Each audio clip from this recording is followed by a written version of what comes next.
Hi friends, Q&A series ద్వారా కొంతమంది కొన్ని ప్రశ్నలు అడిగారు. ఫింగర్ ప్రింట్ సెన్సార్ ఎలా పనిచేస్తుంది? ప్రభుత్వం ప్రజలకి ఎంత డబ్బు ఇవ్వడం వల్ల లాభాలు నష్టాలు ఏంటి? విర్చువల్ రియాలిటీ అంటే ఏమిటి, అది ఎలా పనిచేస్తుంది? ఒకవేళ మన బోన్స్ ఏమైనా మెటల్స్తో రీప్లేస్ అయితే ఎలా ఉంటుంది? వాట్సాప్లో ఒకేసారి 5 కాంటాక్ట్స్కి కన్నా ఎక్కువ మందికి ఒక మెసేజ్ని ఎందుకు ఫార్వర్డ్ చేయలేము? ఈ వీడియోలో ఈ ప్రశ్నలకి సమాధానాలు ఏంటో తెలుసుకుందాం. కాబట్టి ఈ వీడియోని చివరి వరకు చూడండి. ఫింగర్ ప్రింట్ సెన్సార్ ఎలా పనిచేస్తుంది?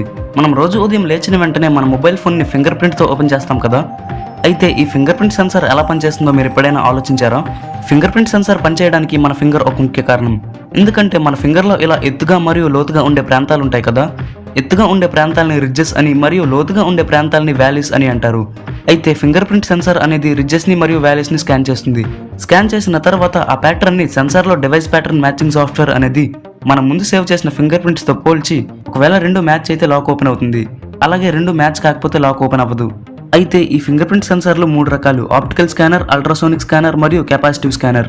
ఆప్టికల్ స్కానర్ అనేది మన ఫింగర్స్ మీద ఒక ఎల్ఈడి లైట్ని ప్రకాశింపచేసి మన ఫింగర్స్ పై ఉండే రిడ్జెస్ ద్వారా ఏర్పడిన డార్క్ మరియు లైట్ ఏరియాస్ని గుర్తించి ఒక ఫోటో తీసి సేవ్ చేసుకుంటుంది. తర్వాతది అల్ట్రాసోనిక్ స్కానర్. ఈ డివైస్ అనేది సౌండ్ వేవ్స్ ద్వారా పనిచేస్తుంది. ఈ డివైస్ మీద మనం ఫింగర్స్ పెట్టినప్పుడు మన ఫింగర్స్ మీదకి అల్ట్రాసోనిక్ సౌండ్స్ని ఈ డివైస్ పంపిస్తుంది. తర్వాత ఆ శబ్ద తరంగాలు ఏ విధంగా రిఫ్లెక్ట్ అయ్యాయో గమనించి చాలా వేగంగా రిఫ్లెక్ట్ అయితే రిడ్జెస్ అని, కొంచెం స్లోగా రిఫ్లెక్ట్ అయితే వ్యాలీస్ అని గుర్తించి ఫింగర్ ప్రింట్ని స్కాన్ చేస్తుంది. చివరిది కెపాసిటివ్ స్కానర్. ఈ కెపాసిటివ్ స్కానర్ అనేది సేమ్ ఆప్టికల్ స్కానర్ లాగానే పనిచేస్తుంది, కానీ ఇది కాంతికి బదులు విద్యుత్ తరంగాల్ని వాడి ఫింగర్ ప్రింట్ని స్కాన్ చేస్తుంది. ప్రభుత్వం ప్రజల కోసం ఎక్కువ డబ్బు ఖర్చు పెట్టడం వల్ల లాభాలు నష్టాలు ఏంటి? ఈ ప్రశ్నకి సమాధానం తెలుసుకోవాలంటే మన రాష్ట్రాన్ని ఉదాహరణగా తీసుకుందాం. ఎందుకంటే సీఎం జగన్మోహన్ రెడ్డి ఖర్చు పెట్టినంత డబ్బు ఇంకే ఇతర రాష్ట్రం ఖర్చు పెట్టదేమో.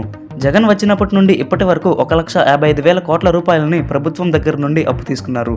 అయితే మన రాష్ట్రంలో ప్రస్తుతం అమ్మఒడి, విద్యా దీవెన, రైతు భరోసా ఇలా ఒకటి కాదు, నవరత్నాల రూపంలో చాలా డబ్బు ఖర్చు పెడుతున్నారని మనకు తెలుసు. ఇలా ఖర్చు పెట్టడం వల్ల ప్రజలకు చాలా ఉపయోగపడుతుంది. పేదలకి వారి ఇంటి కోసం, వారి పిల్లల చదువు కోసం ఎంతగానో ఉపయోగపడుతుంది. కాకపోతే ఇలా అతిగా ఖర్చు పెట్టడం వల్ల ప్రజలకి సామర్థ్యం పెరిగిపోతుంది మరియు డబ్బు పట్ల వారి మైండ్ సెట్ మారిపోతుంది. చివరికి డబ్బుకున్న వాల్యూ పూర్తిగా తగ్గిపోతుంది. ఇలా ప్రజల కోసం అతిగా డబ్బు ఖర్చు పెట్టడం కాకుండా వారికి వివిధ రంగాల్లో ఉద్యోగాలు కేటాయించడం మంచిదని నా అభిప్రాయం. మరి మీ అభిప్రాయం ఏంటో క్రింద కామెంట్ చేయండి. విర్చువల్ రియాలిటీ అంటే ఏమిటి, అది ఎలా పనిచేస్తుంది? మన మొబైల్లో కానీ కంప్యూటర్లో కానీ చేస్తున్న ఆపరేషన్స్ని ఇలా బయట ఒక పరికరంతో కంట్రోల్ చేసినట్టయితే దాన్నే విర్చువల్ రియాలిటీ అని అంటారు. ఇందులో మనం చూస్తున్నదంతా మరియు చేస్తున్నదంతా విర్చువల్గానే ఉంటుంది. ఈ టెక్నాలజీతో మనం అనుకున్న దాన్ని చాలా ఈజీగా ఆపరేట్ చేయవచ్చు. ఈ విర్చువల్ టెక్నాలజీ ముఖ్య ఉద్దేశం ఏంటంటే మనల్ని టెక్నాలజీతో కూడిన ఒక వేరే ప్రపంచానికి తీసుకువెళ్ళడం. ఈ టెక్నాలజీ పనిచేయాలంటే ఒక ఎల్సీడీ హెడ్సెట్ అవసరం ఉంటుంది. ఈ హెడ్సెట్లో 2 ఎల్సీడీ డిస్ప్లేస్ ఉంటాయి. ఆ 2 ఎల్సీడీ డిస్ప్లేలు కలిసి ఒక పెద్ద డిస్ప్లేలా ఏర్పడతాయి. అలాగే ఇందులో లెన్సెస్ కూడా ఉంటాయి. చిత్రాన్ని కేంద్రీకరించడానికి మరియు చిత్రాన్ని రూపకల్పన చేయడానికి స్క్రీన్ ఉంటుంది. ఇవన్నీ కలిసి ఒక 2D ఇమేజ్ని 3D ఇమేజ్గా మారుస్తాయి. అయితే ఈ హెడ్సెట్ని ధరించిన తర్వాత మన తల కదలికల ఆధారంగా చేసుకుని ఈ టెక్నాలజీ పనిచేస్తుంది. హెడ్సెట్లో ఉండే 6 degrees of freedom అనే ఒక చిన్న పరికరం మన తల కదలికలను అనుసరించి XYZ యాక్సిస్ ద్వారా బయట ఇలా చిత్రాన్ని ఏర్పరుస్తుంది. ఈ విర్చువల్ రియాలిటీ కనుక పూర్తిగా డెవలప్ అయితే మన జీవన విధానం కూడా పూర్తిగా మారిపోతుంది. అయితే దీన్ని ఎక్కువగా టెక్నో సైంటిస్టులు మరియు సైబర్ క్రిమినల్స్ వాడతారు. ఒకవేళ మీకు సైబర్ క్రైమ్స్ అంటే ఏమిటో తెలియకపోతే కింద డిస్క్రిప్షన్లో ఇచ్చిన లింక్ ఓపెన్ చేసి వీడియోని చూడండి. మన బోన్స్ ప్లేస్లో ఏదైనా మెటల్ పెడితే ఎలా ఉంటుంది? మనం ఇంత స్థిరంగా స్ట్రైట్గా ఉన్నామంటే దానికి కారణం మన ఎముకలు. అయితే ఒకవేళ మన ఎముకల స్థానంలో ఏవైనా మెటల్ పెడితే ఎలా ఉంటుందో ఎప్పుడైనా ఆలోచించారా? ఇప్పుడు మన ఎముకల స్థానంలో టైటానియం పెడితే ఎలా ఉంటుందో చూద్దాం. మన జీవన విధానం చాలా కష్టంగా మారిపోతుంది. ముఖ్యంగా మన వెన్నెముక చాలా ప్రభావితం అవుతుంది. మన బోన్స్ టైటానియంతో రీప్లేస్ అయినప్పటికీ మనం దేనికైనా గుద్దితే మనకు నొప్పి కలుగుతుంది. ఎందుకంటే నరాలు కండరాలు ఉంటాయి కాబట్టి. బోన్స్ టైటానియంతో రీప్లేస్ అయితే మనకి ఫ్రాక్చర్స్ చాలా వరకు తగ్గుతాయి. అలాగే మన శరీరం చాలా బలంగా, ఎనర్జెటిక్గా మారిపోతుంది.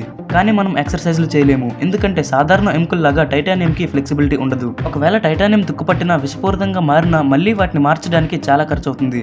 అలాగే ఈ టైటానియం బోన్స్ అనేవి ఎర్ర రక్త కణాలని ఉత్పత్తి చేయలేవు, కాబట్టి మనం చనిపోయే అవకాశం కూడా ఉంది. చివరి ప్రశ్న: వాట్సాప్లో ఒక మెసేజ్ని ఒకేసారి 5 కాంటాక్ట్స్ కన్నా ఎక్కువ మందికి ఎందుకు ఫార్వర్డ్ చేయలేము?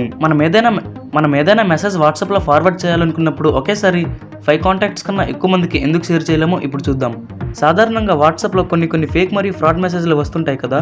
అలాంటి వాటిని తొందరగా స్ప్రెడ్ అవ్వకుండా ఉండేందుకు వాట్సాప్ వాళ్ళు ఇలా చేశారు. అలాగే ఒకేసారి కేవలం 5గురికి మాత్రమే పంపించగలిగితే మన ఇన్ఫర్మేషన్కి చాలా ప్రైవసీ ఉంటుంది.